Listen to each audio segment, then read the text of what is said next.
చిరంజీవి గారి గురించి ఇక్కడ ఆయన గురించి మాట్లాడడానికి ఒక అదృష్టం నాకు కలిగింది. ఫస్ట్ ఏవిఎం గారు ఒకరోజు నా దగ్గర మాట్లాడుతున్నప్పుడు, ఆయన ఫ్రెండ్ సింగపూర్లో పెద్ద బిజినెస్ మ్యాన్, ఆయన వచ్చి ఏవిఎం గారు మన సినిమా చేయాలి, నా పేరుతో ఒక సినిమా చేయండి, ఎంత డబ్బు కావాలో చెప్పండి అని అడిగారంట. వెంటనే ఏవిఎం గారు అన్నారంటే, సినిమా చేయడానికి డబ్బు కాదండి అవసరం, ధైర్యం ఉండాలి, ధైర్యం ఉంటే ఎవడైనా సినిమా చేయొచ్చు, లేదంటే సినిమా చేయలేము అని ఏవిఎం గారు చెప్పారంట. సో ఇంత పెద్ద సినిమా ఇంత సూపర్గా చేయడం, రామ్ చరణ్ గారు ఎక్కడ సరే, ఆయన ఇప్పుడు ఇక్కడ లేరు, first ads off to Ram Charan గారు. ఎస్, చిరంజీవి గారు లేకుండా రామ్ చరణ్ గారు లేరు.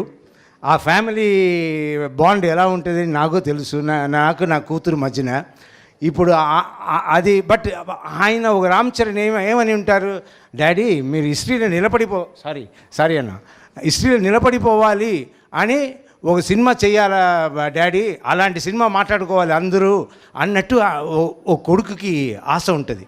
అలాంటి సినిమాని ధైర్యంగా తీసి నిజంగా చిరంజీవి గారి వల్ల మన తెలుగు వాళ్ళు అందరం గర్వంగా ఫీల్ అయ్యేలాంటి ఒక సినిమా సైరా.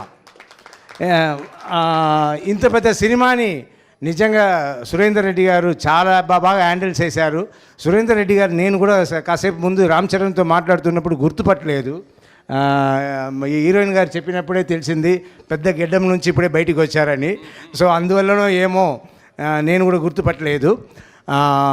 ఇంత పెద్ద సినిమా ఆయన చెప్పినట్టు ఈజ్ వెరీ లక్కీ టు, ఈయన మనసులో ఇంత పెద్ద సినిమా చేయాలని అనుకున్నప్పుడు అది ఆయనకు అదృష్టం రావడం great. Congratulations and you have done a excellent job.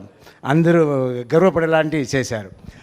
Chiranjeevi గారు నిజంగా మిమ్మల్ని మెచ్చుకోవాలి. డబ్బు సంపాదించడం కాదు, డబ్బు ఖర్చు పెట్టడం అండ్ ఇంత పెద్ద సినిమా చేయడం నిజంగా hats off to you and great. We saw. And నాకు వచ్చిన వెంటనే కొందరు రిపోర్టర్స్ అడిగారు, ఈ వయసులో చిరంజీవి గారు ఇలా చేశారే మీరేం ఫీల్ అవుతున్నారని. కానీ నేను సినిమా చూసినప్పుడు చిరంజీవి గారు వయసు అంతా నాకు కనిపించలేదు. ఒకటి నేను వెళ్ళి సినిమా చిరంజీవి గారి సినిమా అన్నట్టు కూర్చొని చూశాను.